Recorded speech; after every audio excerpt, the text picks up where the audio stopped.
दोस्तों आज के इस क्लास में बायोलॉजी के महत्वपूर्ण ऑब्जेक्टिव प्रश्न बताने वाले हैं और यह बायोलॉजी के ऑब्जेक्टिव प्रश्न का दूसरा क्लास है।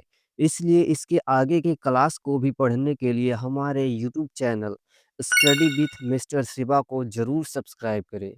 तो चलिए इस क्लास के सभी ऑब्जेक्टिव प्रश्न के उत्तर को समझ लेते हैं। तो यहाँ पर इस क्लास के अनुसार पहला प्रश्न ये रहा। पहला प्रश्न क्या है? तो यहाँ पर हमारा पहला प्रश्न है मनुष्य के, ठीक ना? मनुष्य के मस्तिष्क की सबसे बाहरी झिल्ली को हम क्या कहते हैं? मनुष्य के जो मस्तिष्क की सबसे बाहरी झिल्ली होती है वो क्या कहलाता है? तो उसे हम ड्यूरामीटर कहते हैं, ठीक ना? क्या कहते हैं? ड्यूरामीटर। इसका जो ऑप्शन नंबर सी होगा वो करेक्ट आंसर हो जाएगा।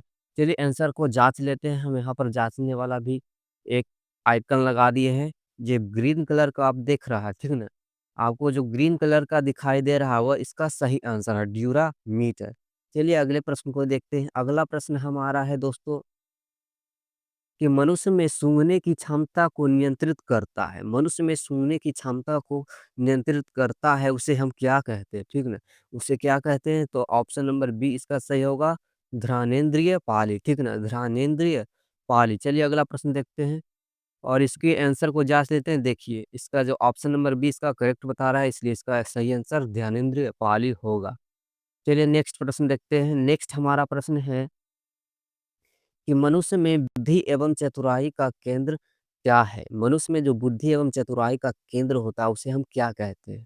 तो उसे हम सेरिब्रम कहते हैं, ठीक है ना? क्या कहते हैं? सेरिब्रम। ऑप्शन नंबर सी इसका सही आंसर हो जाएगा। चलिए आंसर को जाँच लेते हैं, तो इसका सही आंसर सही दिखा रहा है, ठीक ना? चलिए अगला प्रश्न देखते हैं। अगला प्रश्न हमारा है रक्त में ग्लूकोज की मात्रा नियंत्रित रहता है किसके कारण? ठीक ना? कारण बताना कि किसके कारण रक्त में ग्लूकोज की मात्रा मात्रा नियंत्रित रहता है, ठीक ना? तो इसका जो सही आंसर हो जाएगा दोस्तों, इसका जो सही आंसर हो जाएगा इंसुलिन के कारण, ठीक ना? किसके कारण? तो इंसुलिन के कारण। ऑप्शन नंबर डी इसका सही आंसर हो जाएगा। चलिए आंसर को जाँच लेते हैं, तो इसका आंसर डी दिखा रहा है इसका सही, ठीक ना? चलिए एक नेक्स्ट प्रश्न देखते हैं। नेक्स्ट हमारा प्रश्न है दोस्तों ऑक्सीजन क्या है? ठीक ना? नेक्स्ट प्रश्न क्या है कि ऑक्सीजन क्या है? वसा है कि कार्बोहाइड्रेट है कि एंजाइम है कि हार्मोन है? ठीक ना? तो ऑक्सीजन एक प्रकार का एंजाइम है। ऑप्शन नंबर सी यहाँ पर करेक्ट आंसर हो जाएगा, ठीक ना? क्या होगा? एंजाइम, ठीक ना? चलिए इसके आंसर को जाँच लेते हैं, तो इसका आंसर सी दिखा रहा है, इसलिए इसका सही आंसर क्या हो जाएगा? एंजाइम। नेक्स्ट प्रश्न है जय प्रक्रम के अंतर्गत कौन आता है? जय प्रक्रम के जो अंतर्गत आता है वो कौन है? पोषण है, उत्सर्जन है, शोषण है, ये सभी। तो दोस्तों जय प्रक्रम के अंतर्गत ये सभी आते हैं, इसलिए ऑप्शन नंबर डी इसका सही आंसर हो जाएगा, ठीक है? क्या होगा? Option number D. चलिए आंसर को जांच लेते हैं। आंसर हमारा डी दिखा रहा है, इसलिए आंसर डी इसका सही आंसर हो जाएगा। नेक्स्ट प्रश्न है गोबर छत्ता किसके कारण किसके अंतर्गत आता है? ठीक ना? गोबर छत्ता जो है वो किसके अंतर्गत आता है? तो गोबर छत्ता एक प्रकार का मृतजीवी प्राणी है दोस्तों। क्या है? मृतजीवी, इसलिए ऑप्शन नंबर सी इसका क्या हो जाएगा? Correct answer. मृतजीवी प्राणी, ठीक ना? इसके आंसर को जांच लेते हैं। मृतजीवी दिखा रहा है, इसका आंसर सही हो गया। नेक्स्ट प्रश्न है हमारा कि वायुमंडल में सामान्यतः CO2 पाया जाता है, कितने परसेंट में पाया जाता है? कितने मात्रा में पाया जाता है? ठीक ना?